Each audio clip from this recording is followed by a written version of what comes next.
On this episode of the Personal Finance Podcast, it is a yearly tradition, the 2025 edition of the Year-End Money Checklist. You don't want to miss this one.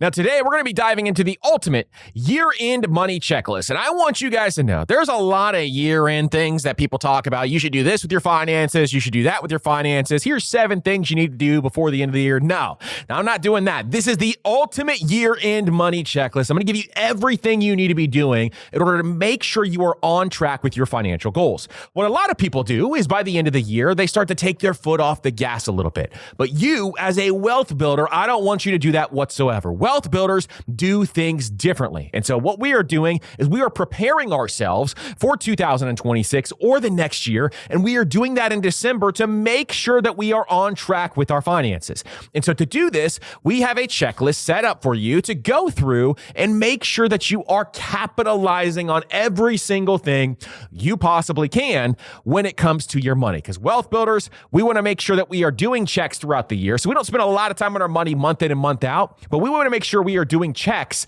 throughout the year in order to ensure we are on top. See, most people think, hey, I'm bad with money. I'm always missing all these different things that I need to be doing. But instead, what they don't realize is they never stop once a year just to check their systems. And so the year-end money checklist is going to make sure that your system is running on autopilot. But in addition, it's also going to make sure you keep that machine going.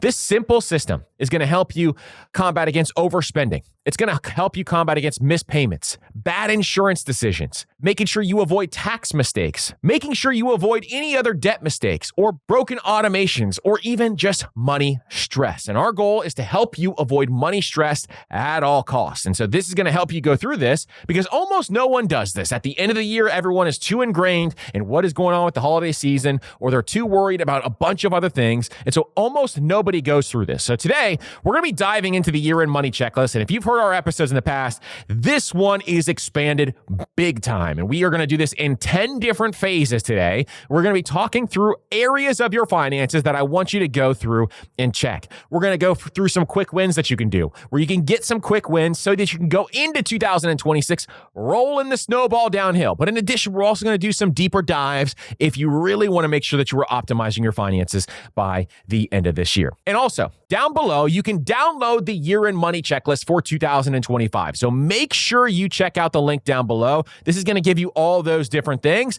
And at the end of this episode, I'm going to give you a clean screenshot-ready graphic that you can utilize in order to make sure that you have all 10 of those phases. You just screenshot it with your phone so that you can take action today. So download the checklist. It's going to have every detail that you need. And then in addition, we'll have the screenshot at the end of this episode. So without further ado, if that's something you're into, let's get into it. So phase 1 is built for you to get some momentum. And what I built phase 1 for is some of the quick wins and money fixes that you can do really, really quickly. And so what you're going to see is some different ways that you can save money instantly, and you can have these quick wins to build up some momentum. So in this section, number 1 is to cancel all the unnecessary subscriptions. I can tell you right now, every time I do this, I save myself a ton of money because we have good intentions when we subscribe to certain things. But when you cancel some of those unnecessary subscriptions and you set a time every single year to do this, it is so much better. So look for 3 of those. It'll take you 10 minutes and literally you can save yourself hundreds of dollars per year. 2 is to negotiate one bill. So go through your bills and look at which ones you can negotiate. Your internet bill, your phone bill, your cable bill, your insurance bill. Just by doing those 2 things right off the bat, you'd be able to save yourself hundreds and hundreds of dollars throughout the month and maybe even thousands of dollars per year. Number 3 is to move cash into a high yield savings account if you haven't done so already, and then automate additional $20 to $50 into your savings account. Now, for some of you out there, I like percentages. So I like to think of this in a way where you can start to make these tweaks in percentages. So if you want a hard number, 20 to 50 bucks is a great start. But what I would say is try to increase the amount that you're contributing to your high yield savings account, maybe 1%.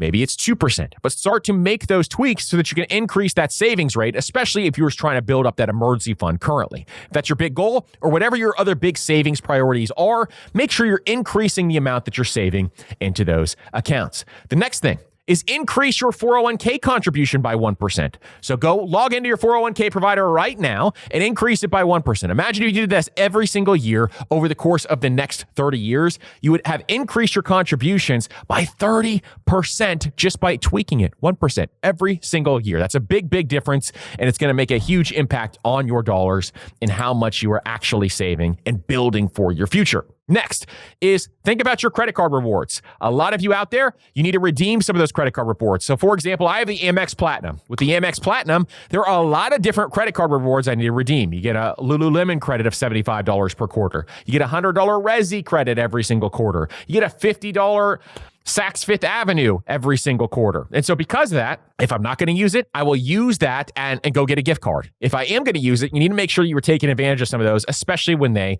expire. So for example, another one is something like a Chase Sapphire, for example. There are DoorDash credits in there that you need to be using. There are all kinds of different stuff that you want to look through with your credit card, and you need to know what those rewards are and make sure you take advantage of those. Also, check for checking account fees or any other account fees that you have. If your checking account has fees, or if your savings account has fees, you need a new account. So making sure that you look at those is really important. Any unused gift cards or credits, make sure you're scanning those. Another one, here's a challenge for you. Sell 3 unused items in your house.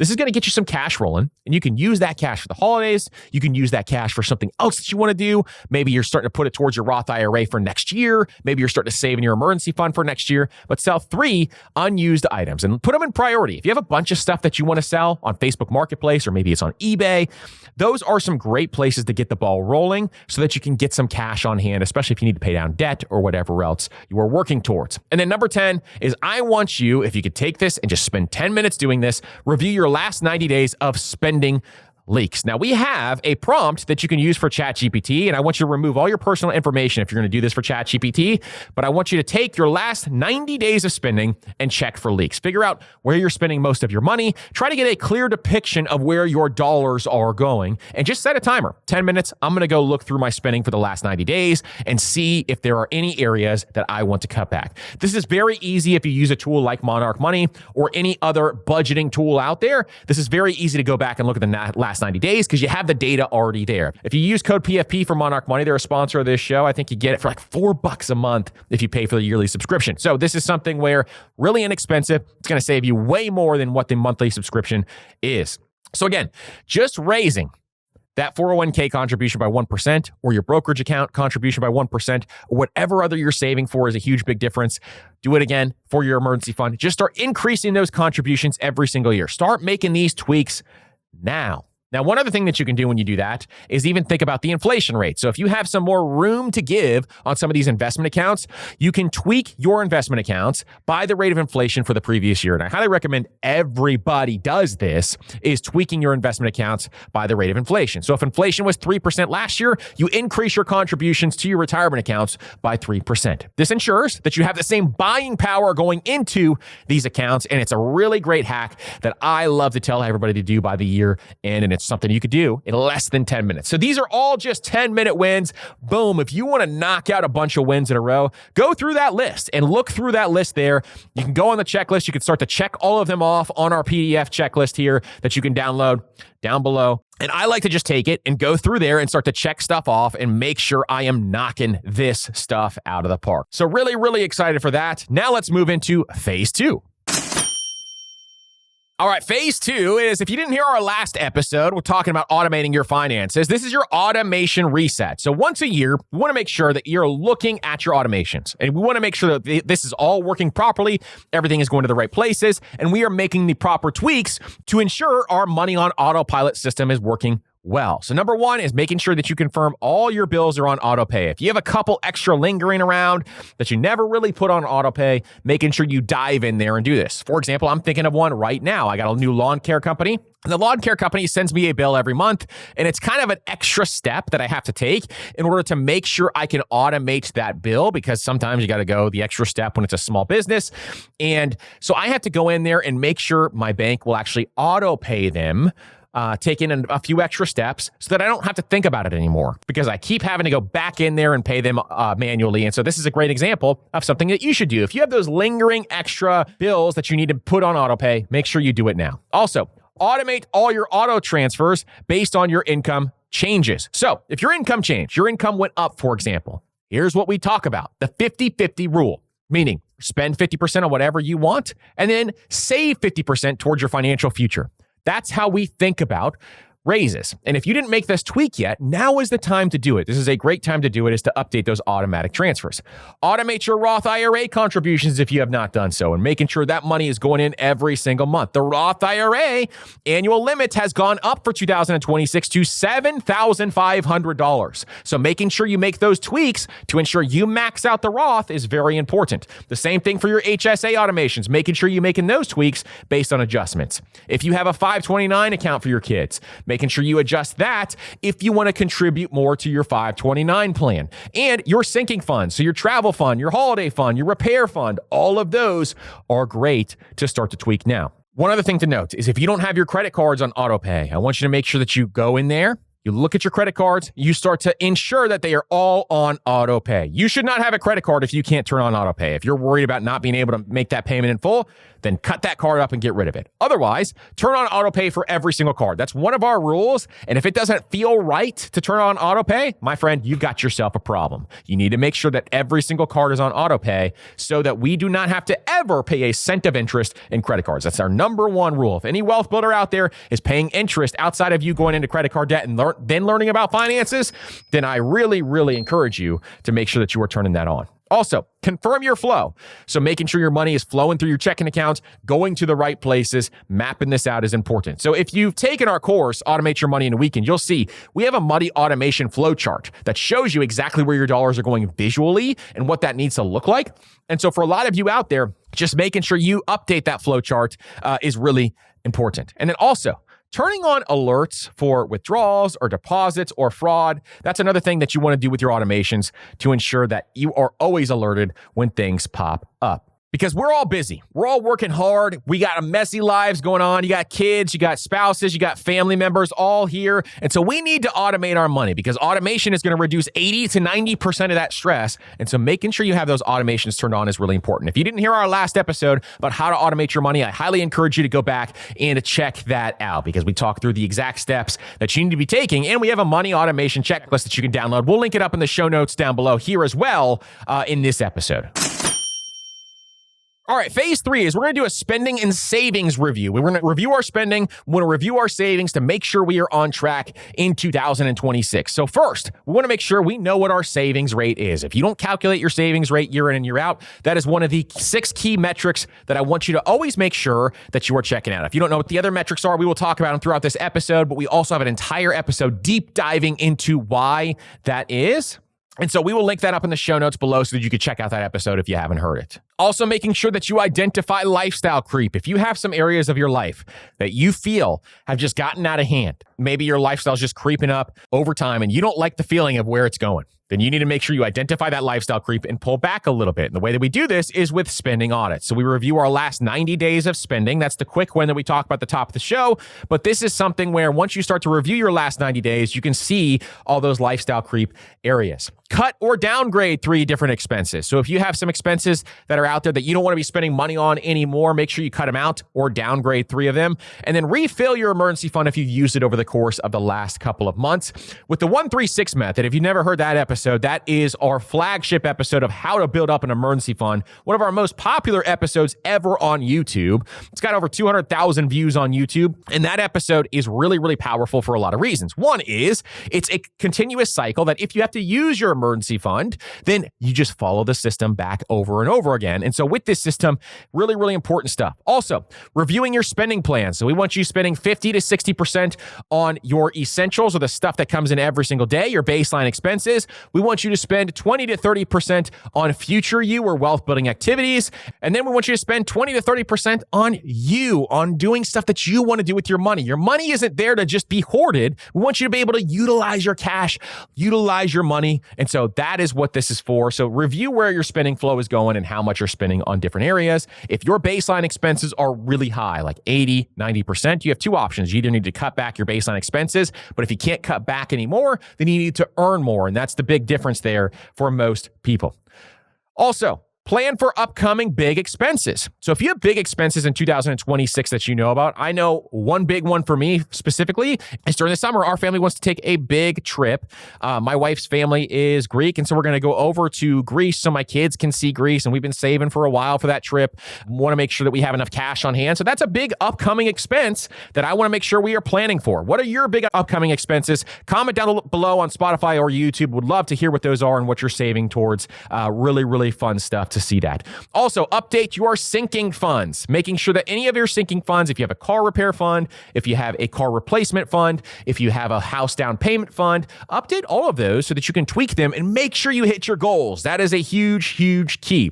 Then, reviewing your annual expenses or your subscription renewals. If you don't want to renew something, the big annual renewals are the big ones I'm talking about here. Make sure you're reviewing those. In addition to things like insurances, if you have big insurances coming up, if you pay them every 6 months, you want to make sure you know when those dates are so that you save up enough. Now, a side note, we'll talk about insurance later, but when it comes to like car insurance, if you pay it every 6 months, you still need to treat that like a bill and save for your car insurance on a monthly basis instead of just waiting for 6 months down the line to pop up. And then all of a sudden you realize, oh, shoot, I didn't save enough cash for this. And then you go paycheck to paycheck, or you even go worse into debt to pay that insurance bill. Make sure you just save monthly for that. Treat it like a bill, and it makes life easy and effortless. Listen, we're trying to make our money as effortless and as stress-free as possible. And so these systems are going to help you do that. Also, check next year's credit cashback categories and see if there are any of those that you need to look at.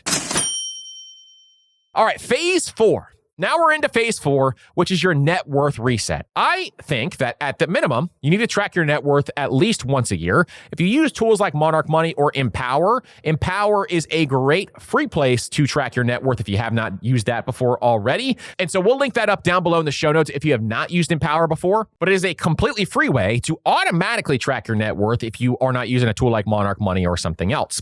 And so you can update your net worth as number 1 if you're using a spreadsheet, or go and review your net worth if you have not already and compare it to last year. Your net worth is the scorecard. This is the name of the game when it comes to building wealth.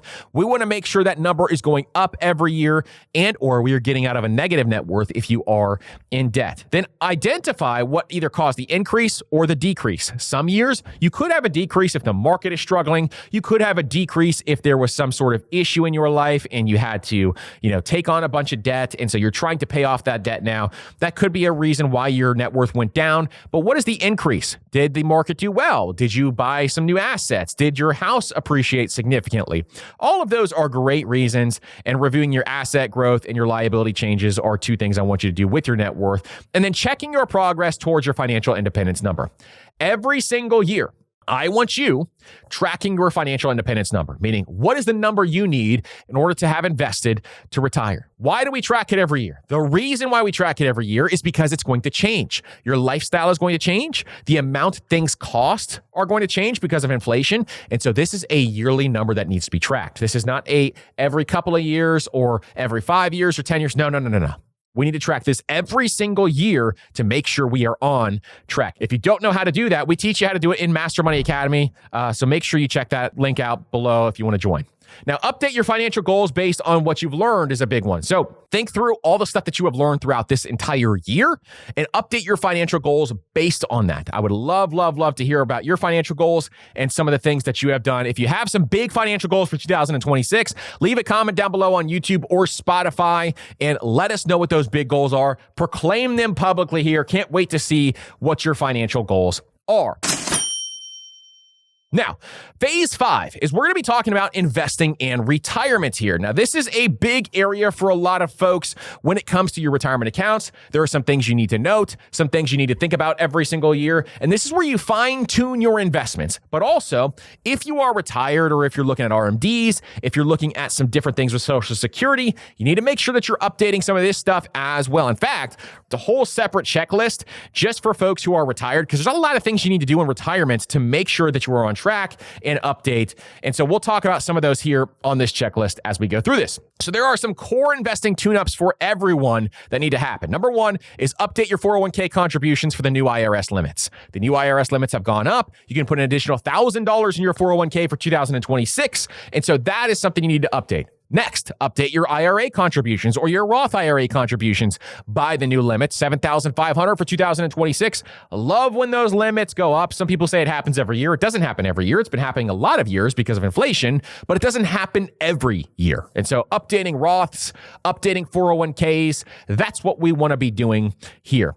Also, looking at your HSA contributions, making sure you're putting enough in the HSA based on your financial goals. That's the next thing we want to look through. And then make sure you received your full employer match. My friends, if you're not taking advantage of that free money, that employer match, I need you to get in there and do that now. If you've never checked it before, go check right now. And if they've updated it, go check it right now. But making sure that you take advantage of the full employer match is imperative. Every single wealth builder here, I want you getting that employer match. Is the first thing you need to always be doing.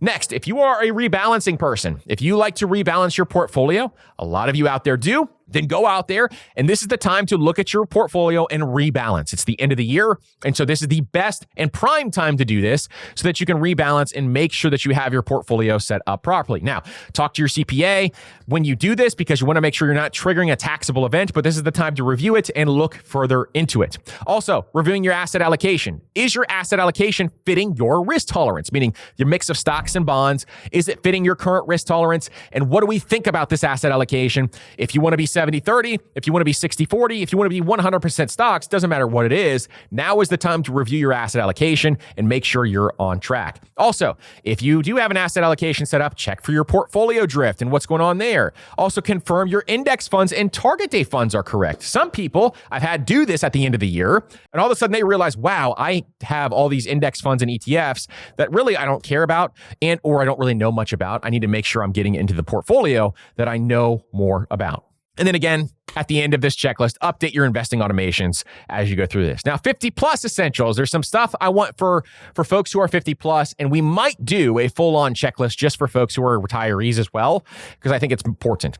But if you're over the age of 50, make sure you're taking advantage of those catch-up contributions. Also, reviewing your Social Security claiming plan, 62 versus 67 versus 70. These are some things that I want you to start to review every single year when you get to your 50s. And also review your Medicare or next year's health plan if you're over the age of 65. Now, a big one, if you're over the age of 73, is to calculate your RMDs and then consider your QCDs if you're doing RMDs to give to charity. So your charitable donations, that's something you can consider with your RMDs if you don't want to have some of these taxable events and you're worried about taxes when it comes to taking those required minimum distributions. And so all of these, I know that's a big list, but all of these are things to think through and consider. Now, these won't apply to every single person. So if it doesn't apply to you, you don't have to check off every single box on this list. Some stuff, like thinking about your asset allocation, if you already know what your allocation is, it looks good, you check it throughout the month, that's completely fine. You don't have to do that kind of stuff. Or if you're not over the age of 50, you don't need to think about catch-up contributions. There's a lot of different things here that we want to make sure that we note. Some of these apply to some individuals and some do not when it comes to this. And so you can skip over some of those if they do not apply to you. Now, phase 6, let's talk about some tax optimization. We're not going to do some crazy jargon here. We're going to make sure we simplify this for every single person out there, okay? Here's some big win items when it comes to tax optimization. Maxing out your HSA is number one. You get the triple tax advantage. And so when it comes to the HSA, money goes in tax-free or you get a deduction. It grows tax-free and you can pull the money out tax-free with the qualified medical expense. So if you need a deduction in this year, try to max out that HSA. 2 is contribute to your 529 plan to get the state tax savings. That's a big one for folks who are saving for their kids' college, but make sure you take care of your retirement first before we go into the 529 plan. That's going to be number 2. Also, consider your Roth conversions. Do we need to do Roth conversions in this given year? Let's talk to our CPA or our advisors to ensure we are on track with our Roth conversions if we've done those calculations. Also, if you are someone out there who likes the tax loss harvest, you had some big gains this year, then maybe you want to consider that, especially if you have a big portfolio, or if you had some big losses this year, then you maybe want to consider that as well. And so you want to think through what you want to do when it comes to tax loss harvesting. Also, business owners, check your business quarterly tax payments. Too many people out there miss this step. And so you got to make sure you are checking those and then adjust your W-2 withholdings. That's another big one.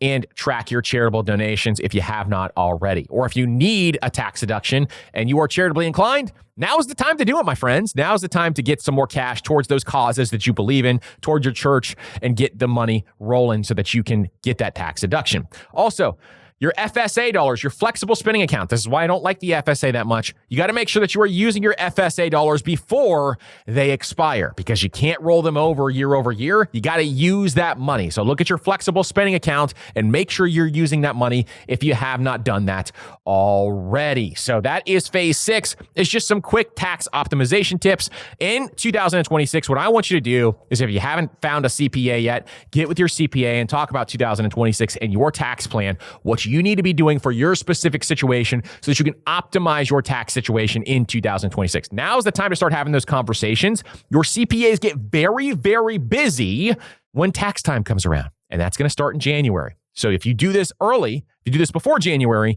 you can ensure that you are on track and doing the right things when it comes to tracking that stuff. All right, phase 7. Here's what I want to talk about when it comes to phase 7 is credit and debt checkups, because a lot of you in debt, we're going to develop a plan in 2026 to get you out of debt. I'm so excited for 2026. I'm so excited for each and every single one of you as wealth builders. We are going to build so much wealth as a community here in and of itself. And so really excited for you all to be here as we go through this. So checklist number 1 is let's take a look at our credit score. Every year, I want you to check your credit score at least once a year. Do not do a hard pull or anything like that. Your credit card companies, your banks, pretty much everybody can check your credit score now. Even Monarch Money on their main dashboard. You just link up your name and your information, and Monarch Money will track your credit score for you. So there's a lot of different places that you could do this. Most places will do it, and so everywhere will do it without a hard credit pull. So pull that credit report, take a look at it, make sure there's nothing off on it, and review all the different things that are on there. If you have some delinquencies or something that you didn't notice, or if there's something on your report that is wrong, you want to make sure that you note that. Freecreditreport.com is another free place to do it, and so you can go and look for your credit report there. Next is to review all your interest rates. So look at all your debt and your loans. Make sure you don't have any ARMs or adjustable rates on any of your loans, not just your mortgage, but any of your loans. Make sure you don't have any adjustable rates on there that have gone up or down over the course of the last year. HELOCs are notorious for this. They will go up or down. So you want to know what those interest rates are. Jot those down so you know what you're paying every single month. Also, check for refinancing opportunities. So if there are opportunities as rates continue to go down, and at the time of recording this, the Fed has already lowered rates twice this year. They're talking about doing it a third time. I don't know if they will or not. I don't have a crystal ball. But if they do decide to lower it again, now is the time to start to check for refinancing rates. If you have one of those high mortgages, like a 6, 7, 8, 9% rate mortgage from 21, 22, 23, then we want to make sure that we are looking into adjusting for some of those. Also, reevaluating your debt payoff strategy, my friends. This is a big one. This is one that really we need to make sure that we are thinking through our debt payoff. Do we want to make some extra payments towards that debt? And really, we want you to prioritize high interest debt first. What is high interest debt? Any debt above a 6% interest rate, we want you to prioritize. In fact, we put that very high on the Wealth Builders Journey in Master Money Academy, is we want to make sure that that is early on in everyone's journey is to get rid of all those 6% interest debt payments, depending on your financial situation. And so also, let's review our credit card lineup for the year. Are we happy with the credit cards we have? Do we want to add one? Do we want to get rid of one and downgrade it? You can downgrade your cards right now to the free version so you don't lose your credit history. That's a great thing to do at the end of the year. And then move balances to 0% interest if needed. So if you haven't heard our episode on how to pay off $10,000 worth of credit card debt in 12 months, that episode shows you an exact system on how to utilize a 0% interest credit card and move your debt over there and put a plan together. So if you haven't heard that and you're in credit card debt, that's a great one to listen to if you want to put a plan in place. Next, I want you to create your debt plan for next year. So what is your plan going to be? And then I want you to think about your extra payments. Are you going to make extra payments on that debt? Great. Let's automate that. Let's make sure it's automatically going towards that debt. Let's commit to it so we don't have to rely on our willpower and say, this month I'm not going to make that extra debt payment. No, if you want to do it, let's get it done now and let's set up those automations so that we can ensure that we clean up that debt. Guess what? When you have your debt paid off, there is nothing better. You have peace of mind and you don't owe anybody anything in this life. There is nothing better than that, my friends. And so that is what happens when we get our debt paid off. Next, we're going to get into phase 8. All right, we're in phase 8 now, and this is going to be reviewing our insurance and our protection plan. This is really, really important for a lot of people to note because I think this is one of the most powerful things that you can do. Insurance is there. It's something we don't love paying, but it is there to protect our wealth, and we need to make sure we are doing that. And so number 1 is to review your life insurance. So many of us have people who depend on our income. Maybe it's a spouse, Maybe it's your kids. Maybe it's a business partner. So you need to make sure that you have life insurance in place. I use Policy Genius. They're a sponsor of this show. And so they are fantastic for life insurance. But for those out there who don't have life insurance, term life insurance is the way to go. It's really cheap. It's inexpensive. You don't need whole life. You don't need all these other ones unless you have very specific situations. For most people, term insurance is the best and it's the cheapest by far. So that's a big one. Also, review if you need disability insurance. That's another big one.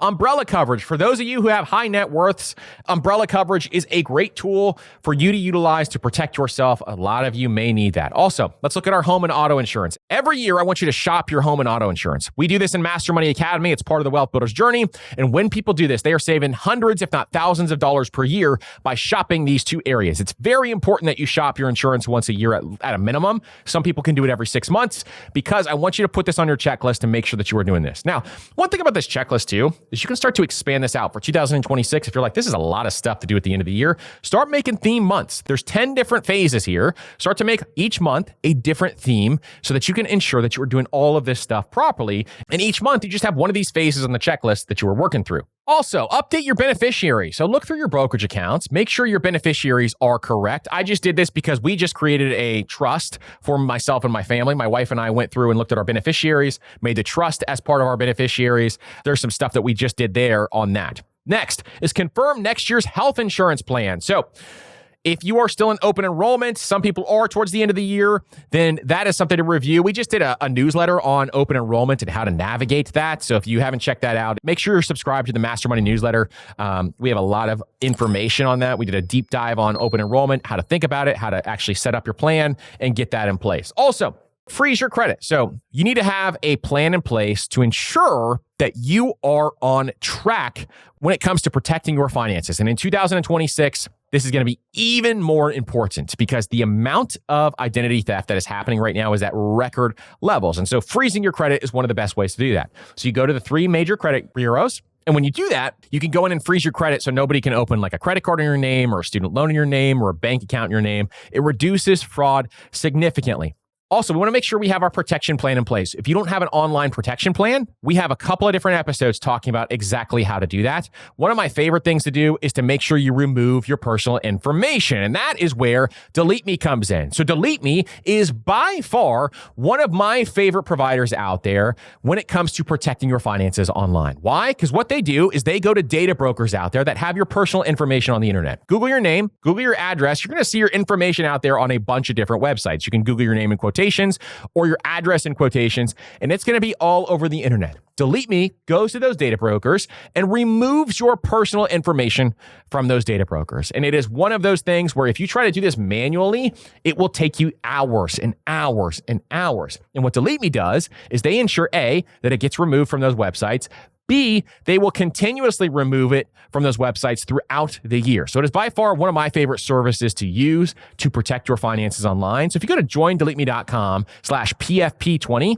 you can save 20% off of Delete Me there. So that's joindeleteme.com/PFP20, PFP Personal Finance Podcast 20, and that will save you 20% off there. So make sure you check that out as well. But then check out our episode talking about how to develop a financial protection plan. It is really important to have that in place to protect your finances. Fraud is at an all-time high. People are losing a lot more money than they used to. And it's not just folks who are being targeted that are elderly. It's all different types of people are getting money stolen from them. So I really don't want that to happen to you. And if you have it locked up, if you have protection in place, it is much harder for scammers to get your information. All right, so phase 9 is I want you to think about this and think about ways to either do this now or update it over the course of the next year, is to look at and update your will. My attorney always says you got to look every 3 years to make sure nothing major has changed. I like to do this once a year and just think through, has anything changed on my will? Did we do anything last year? If we did not, what has changed over the course of the last year? I've had some big changes in my life just over this course of this last year. It feels like stuff changes every year, so I need to review this on a yearly basis. That's a really big one. Update your power of attorney in your will if you need to, or update your healthcare directive when it comes to your will or your trust. And then think through your essential documents. Now, another thing that you should put into place or plan on doing is creating a dead binder. A dead binder is where your spouse, if you're the primary financial person, which if you're listening to this podcast, you most likely are. If you're the primary financial person, it's where can everybody else find all your passwords, all your information, your bank accounts. That kind of stuff is really helpful so that they don't have to try to figure it all out and lose out on money or accounts because they can't find the passwords. And then review your guardianship for your children and then update digital access to different assets and make sure that you note what's going on there. It's not fun to do this stuff, but it is necessary. Now, phase 10. This is going to be the part where I want you to set up your goals. And we're going to talk about goals a lot in the next upcoming weeks because goal setting is huge here at the Personal Finance Podcast and Master Money. It's a big thing that we talk about here. It's a big core thing that a lot of wealth builders need to do is set up those goals and have a plan in place to achieve those goals. If you want to get ahead on that, we are going to be talking about it a lot in Master Money Academy in the next couple of weeks. So make sure you check that out and join if you have not already. You can join your first month for $19 right now in Master Money Academy. So make sure you check that out. We have a link down below for you to do that. All right, next. We are going to talk through this and go through everything you need to consider when it comes to next year money and life planning. So one, I want you to set your savings goals. What are your goals for 2026 and what are you going to be doing? I want you to set your investing goal. Your investing goal is anything going to retirement accounts, IRAs, HSAs, those types of things, brokerage accounts. Your savings goals is things like your emergency funds. And if you have some fund savings goals, also some of those if you want to put those into place. Next is your income and career goals. Do you want to make more money in 2026? Well, if so, what are you going to do to get there? What are the steps you're going to take to get there? Let's set those up and then choose a couple of skills to work on. What are some lifelong skills that you can work on throughout the year? I like to set one up every quarter and think through what are the skills that I can acquire in order to achieve some financial greatness. Maybe some of you, for example, you want to learn more about AI.